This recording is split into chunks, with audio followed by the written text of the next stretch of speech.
entre todas bajar esos deseos, esos sueños y aterrizarlos en un espacio real. Es muy interesante y muy divertido.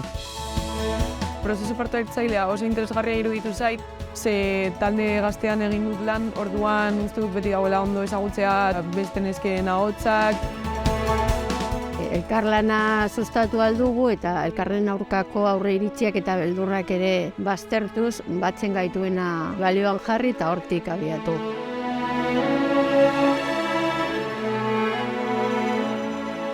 Con ilusión porque representa a muchas mujeres de la asociación Gaude, de la que formo parte, que responde a las necesidades de las mujeres y las hace más visibles en la sociedad.